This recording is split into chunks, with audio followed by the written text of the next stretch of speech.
It's time to talk about which Commander cards are banned and why.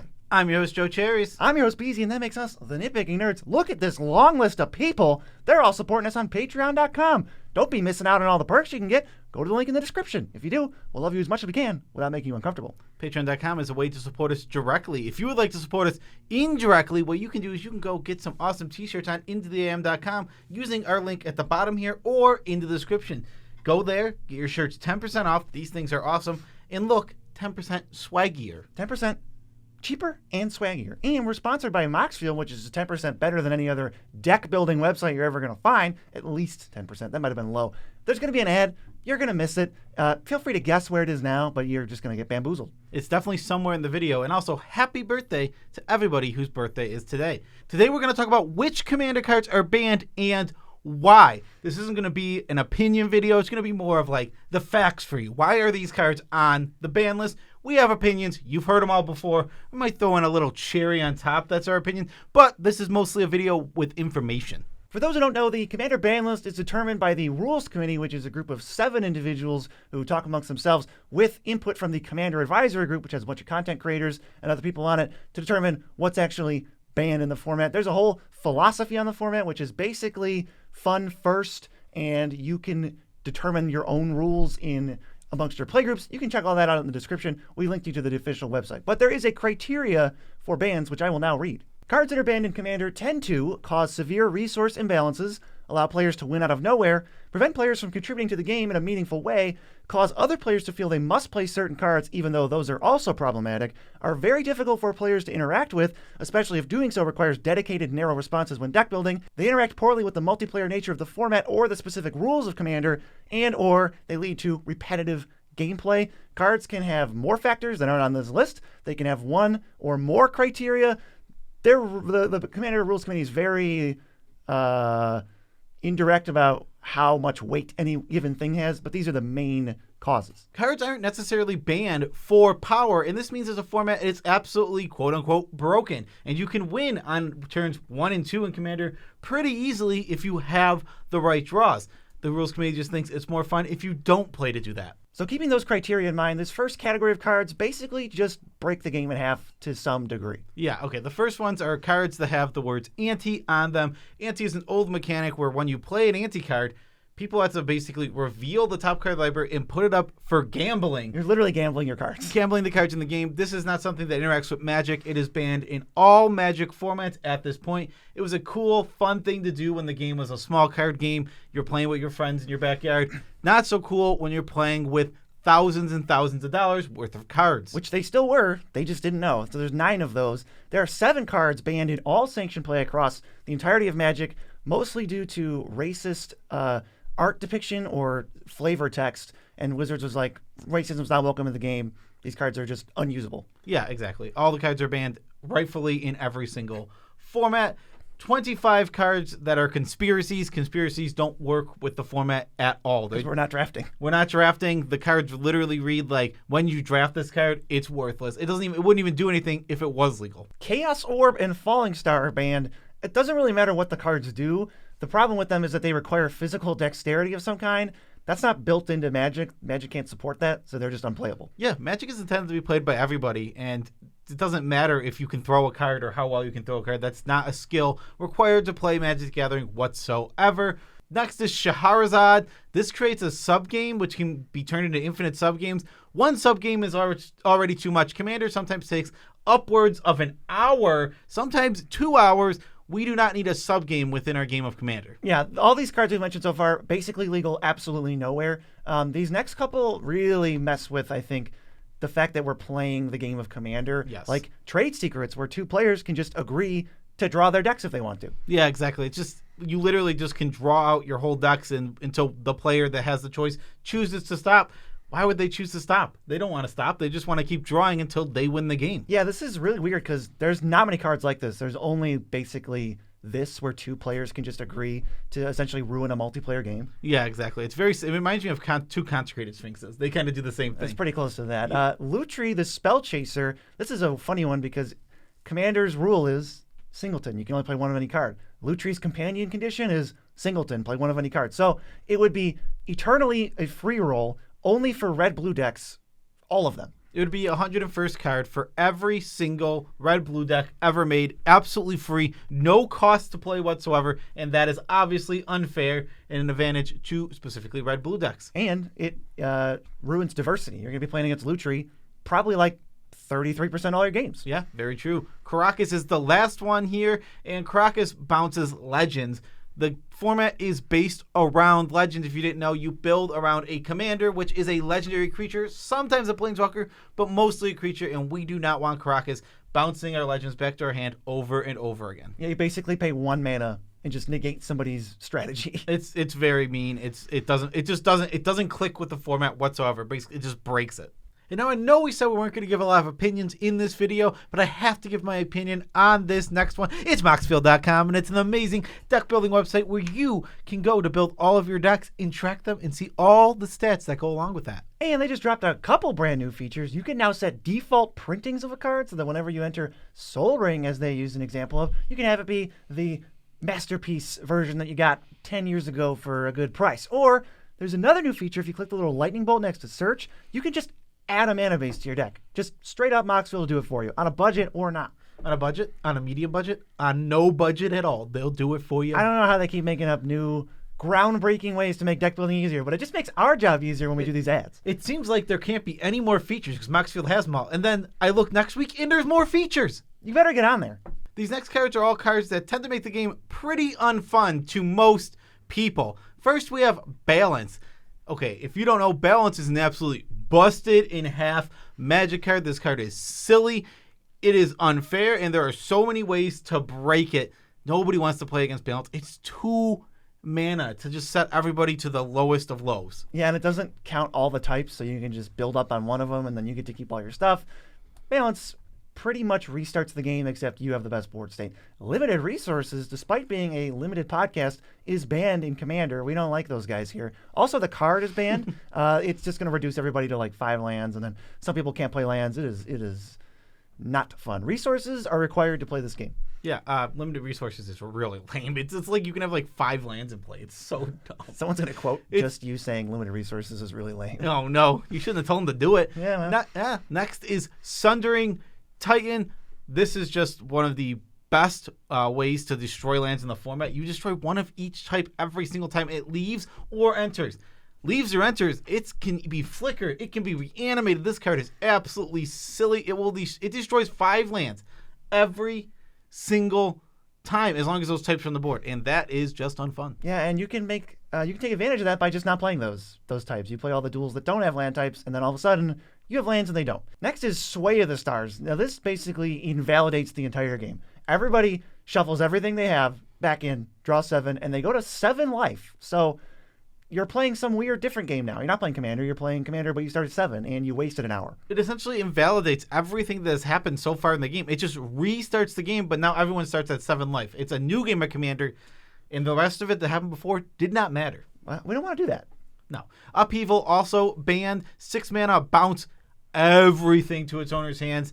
This card is absolutely miserable, and it's banned because you just like Sway of the Stars, it feels like nothing mattered up to that point because now we're restarting from 0. Except the player who casts Upheaval gets to first crack at it, so they get to deploy all their mana rocks in their hand, and everybody else is stuck playing catch-up. Yeah, exactly. And when you have Upheaval and you play it, you build around it, and you make sure your deck can take advantage of it. So you're just going to like float a bunch of mana, bounce everything, put everything back in the battlefield, and everyone else is like, all I can do is play a land and pass because my deck isn't built to play around Upheaval. Upheaval satisfies like 6 of the criteria that I read in the beginning of this, where it's like huge resource disparity, not fun, like breaks it, can be a win out of nowhere, just not a good Magic card to play. Also, Braids, Cabal Minion is banned. They originally had played around with like a banned as Commander only, but that was kind of confusing, and I'm glad they went away with it. So this is just banned in general. Everybody's got to sacrifice permanents, and you're going to be the last one to do it. Yeah, the thing about Braids that makes it so, like, over the top is that it can be your commander. This card might be okay than 99, even though it'll be miserable. Anytime you ramp out this card early, it'll just make players sacrifice their lands, and it won't let players get off the ground in a lot of games. And those games are just never going to be fun. Yeah, if you don't have a 1 or 2 drop, and somebody slams a Braids really early, you sack a land. Now you don't have a 1 or 2 drop. You're going to play a land, and then you're going to get your turn and sack a land again. It's really easy to do. I mean, Dark Ritual is a card in this format that can just get you there right away. Yeah, it's completely miserable. Also, very recent-ish compared to these other cards. Hull Breacher is banned. Hull Breacher stops players from drawing additional cards and instead gives you treasures. So there's your resource imbalance and your fun imbalance. Yeah, this card was seeing a lot of play in Commander, was almost ubiquitous across the format from high power to low power, and I think that's part of the reason it was banned also, because it was just everywhere. Like Windfall combined with Hull Breacher was a thing that you would see at almost any given table. Oh, speak of the devil, what if Hull Breacher could be your commander and it was called Leah Volt, Emissary of Trust? This got banned real quick. Yeah, Leah Volt is a really, really strong commander. It's the same thing. Preventing people from drawing cards is extremely powerful in Commander, and it tends to cause resource disparity, especially when you can combine these things with wheel effects. Where the game's basically over. Irayo, Soratami Ascendant wants you to cast 4 spells on your turn, but then it flips into something that's kind of a nightmare. It counters the first spell your opponents play. Again, yeah, it's going to not let anybody play at the table. You're going to have to hold stuff and wait until you can double spell, and then you have to throw away a resource just to cast something. And if it's not an answer to Irayo, you're going to have to do that again. Yeah, I think this one's pretty tame compared to the rest of the ones in this little category of the ban list, but I could definitely see why it's banned. It's just super unfun. Iona, Shield of Emeria, this is another one banned. They actually unbanned Painter Servant as they banned this because they don't want both those cards in the format, as they create pretty much hard locks in the game. Big old flyer, you choose a color, no one can cast those. It just can lock certain colors of the game. If someone's playing a mono green deck and you play Iona, they don't get to play. They have to sit there and watch everyone else play Commander. Right, especially if the other players, maybe the green's their like tertiary color or they're not playing green. They don't even have to remove this. It's just going to sit and play, and the green player loses. Yeah, exactly. The green player just doesn't get to play Commander while everyone else. Spectator mode. Yeah, you get put in spectator mode. You draw a pass, draw a pass, draw a pass. It can be super miserable to play against, especially with monocolored decks. In Emrakul, the Aeon's Tauren, which is a really strong Magic card. 15 mana, you take an extra turn, can't be countered, has protection from all colored spells. Annihilator 6. Annihilator 6, and you shuffle into your library when it goes to your graveyard. You shuffle your whole graveyard in. Emrakul is really, really silly strong, and it's the best thing to ramp into, or was before it was banned in the format. It wins games. It just puts games away. You just play it, you're basically going to win. The extra turns are already super strong. What if it came with a 15/15 flyer Annihilator 6? That ruins somebody's game whenever it attack. Like, your permanents are gone. I'm ramping into this on turn 7 or whatever and attacking you. And the fact that this can be your commander, not doing any favors. Yeah, exactly. There's a lot about this card that leaves on the ban list. That deck would be misery. You want to talk about resource imbalances? These cards are going to put you way ahead, which is why they're banned. First one you may have heard of, it's Black Lotus. It's the most famous Magic card of all time, and it's 0 mana and sacks for 3 mana. Jewel Lotus is an insanely strong card in the Commander format. Now, imagine if there was just a version that could be used for any card. This card has a million combos to go on top of that. It's a really unfair Magic card if you didn't know. It lets you ramp so fast, and it's absolutely busted. 4 drops on turn 1. It's silly. There's also the Moxen. These are 0 mana, and they tap for one of the 5 colors of Magic, depending on which Moxen you have. They're all super strong. They're 0 mana land drops, meaning you don't have to take up a land slot. It goes, all right, play a land, also play a Moxen. You already have 2 mana.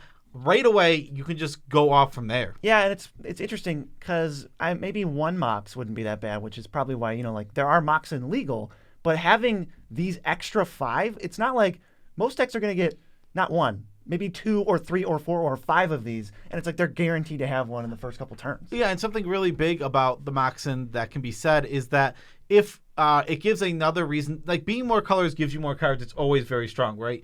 This is even a bigger reason. If I got 4 more Moxen? Yeah, if you, like, a monocolor versus a 5-color deck, yeah, monocolor is always weaker. But the 5-color deck now having access to more Moxen is even more imbalanced. And talk about ruining diversity in a game. These are just auto-includes in every deck ever. Oh, if you're playing the color, you play the Moxen. The only deck that can't play these is the Emrakul deck. Good thing they're all banned. Good thing they're all banned. Channel, this lets you pay life to make mana.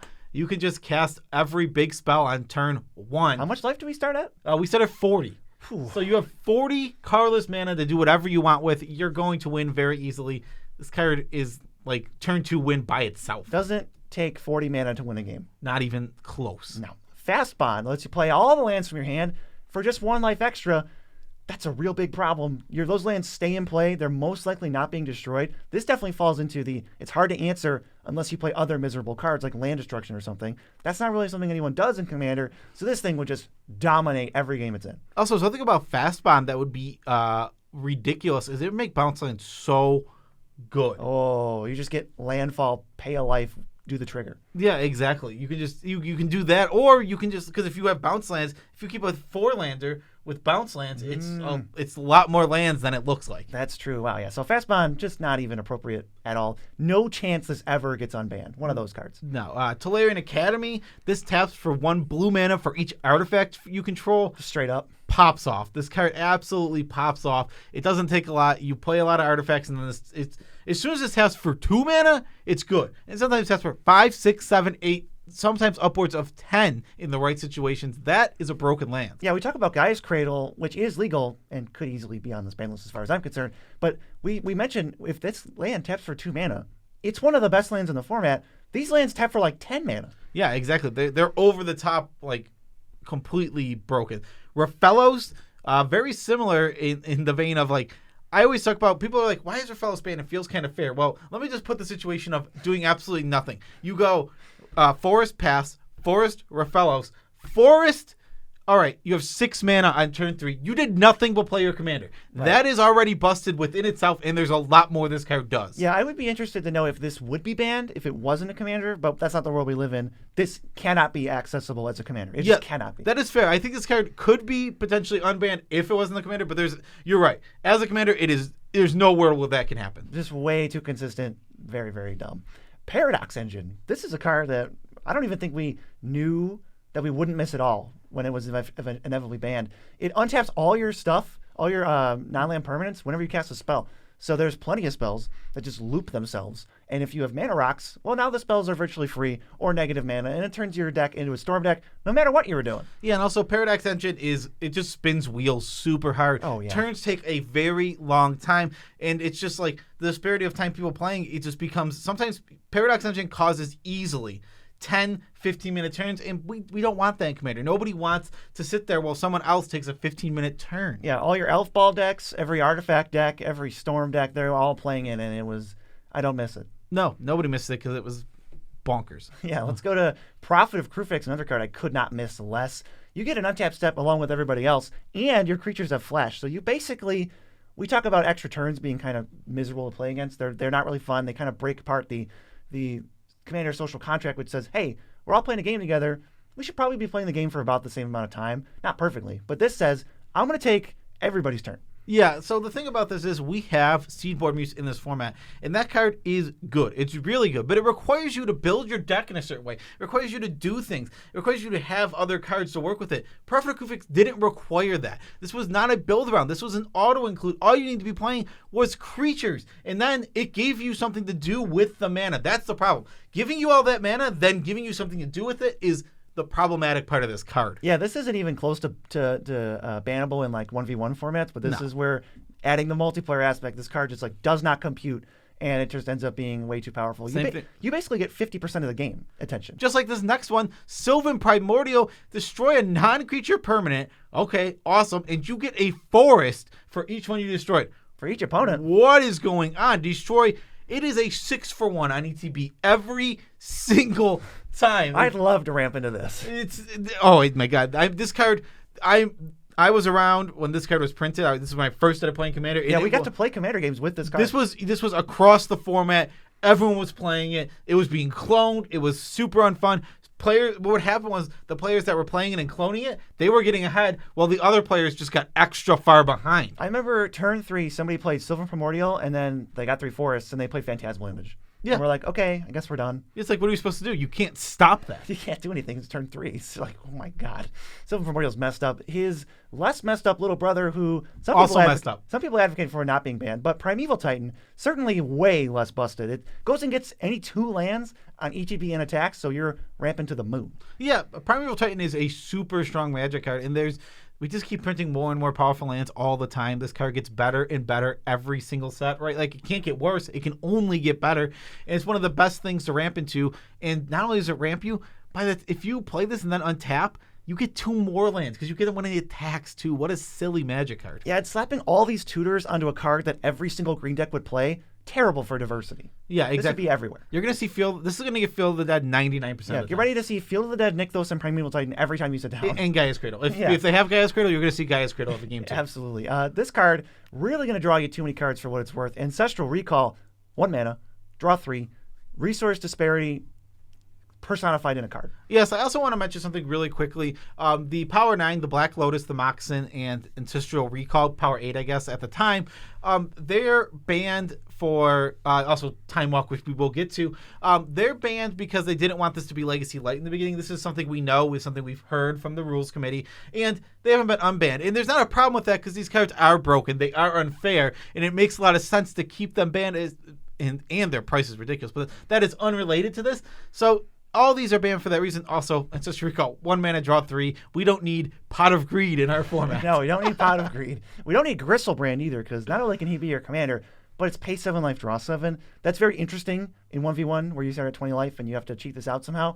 When you start at 40 life, it's guaranteed 5-minute turn, and it's probably not going to ever get to after your turn because you're going to win. Gristlebrand is a card that just results in wins. Like when you build your deck to play with Gristlebrand, it results in wins immediately every single time. Now, the card that is sort of similar to this that's also banned is there's Yawgmoth's Bargain. That's banned, which is kind of similar to this. But unbanned is Necropotence. The thing about that is you have to draw the cards, put them in your hand, and then pass. You have to get past your turn and then use it. Those are the big difference between these cards.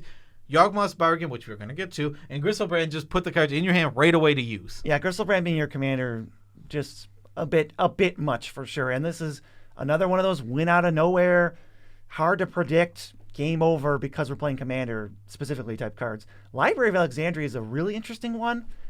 I've never played with or against this Magic card, but it draws a card if you have, it taps to draw a card if you have 7 cards in hand.